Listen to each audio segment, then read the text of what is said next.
Hello and welcome to the Commodities Institute podcast. I'm Emily Costa. Today is February 10th, 2026. As always, we're taking our time, slowing the noise down and looking carefully at what's really happening across global commodity markets. Let's start somewhere that has quietly re-entered the center of the oil conversation: Venezuela. After years of production constraints, sanctions and operational decay, Venezuelan output is edging back toward 1 million barrels per day. That matters not just symbolically, but mechanically.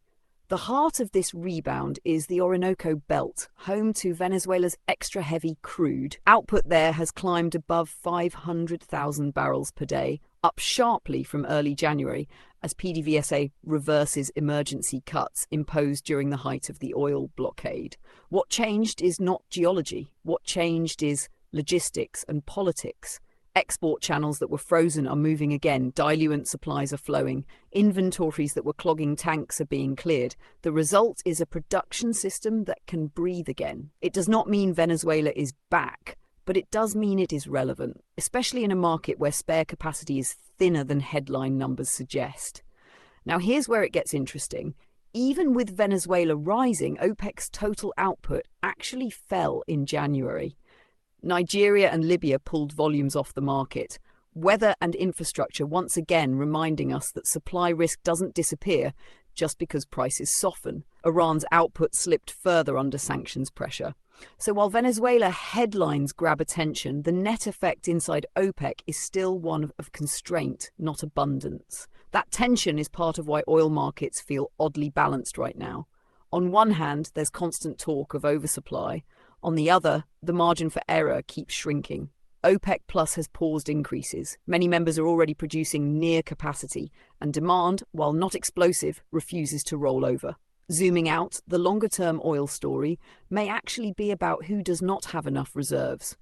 Shell is a perfect example. Its proven reserve life is now under 8 years. That's not a crisis today, but it's a flashing yellow light for the next decade. Shell has been disciplined, arguably too disciplined, about acquisitions and exploration. Walking away from United States shale and Guyana now looks costly in hindsight. The company faces a potential production gap of hundreds of thousands of barrels of oil equivalent per day by the mid-2030s, unless it finds something big or buys something meaningful. That brings us to metals, where long-term thinking is suddenly back in fashion. Chile's state copper giant Codelco is planning just under $4 billion in investment for 2026. That's actually less than recent years. But the assumptions behind it are revealing. A copper price just under $5 per pound and costs north of $2 per pound. This is not cheap copper. This is structurally tight copper. Codelco expects production growth, but it's incremental, not transformational.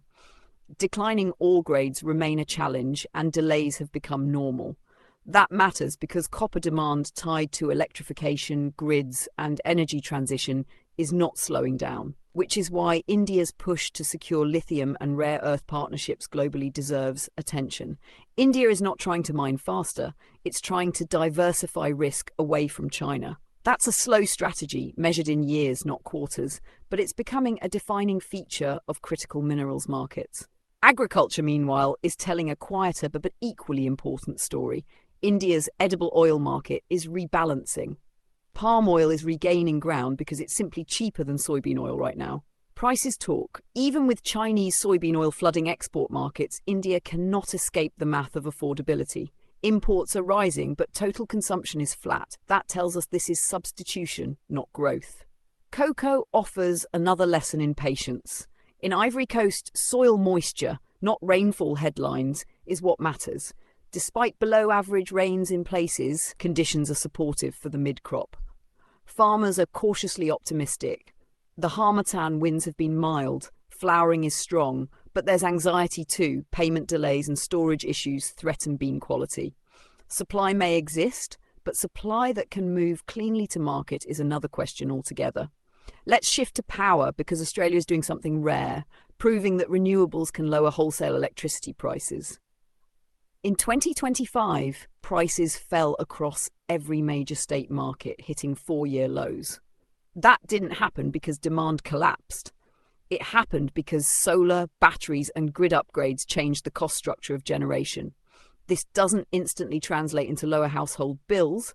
Pass-through takes time, but it's a data point the rest of the world is watching. Finally, dry freight and coal, where South Africa is finding a second wind. Not from power generation, but from industry. India's sponge iron sector is booming and it needs coal with very specific qualities. South African coal fits that niche, and improved rail capacity could unlock millions of additional tons for export next year. Cement demand adds another layer. None of this guarantees higher coal prices, but it does guarantee volume, and volume keeps producers alive in flat markets. So when you stitch all of this together, the picture that emerges is not one of chaos, but of adjustment. Supply chains are being rewired, price signals are working again in some places, and long-term scarcity is quietly shaping short-term decisions. That's where we'll leave it today. If you found this episode valuable, be sure to subscribe, share, and leave a review. I'm Emily Costa, and this has been the Commodities Institute podcast. Thanks for listening.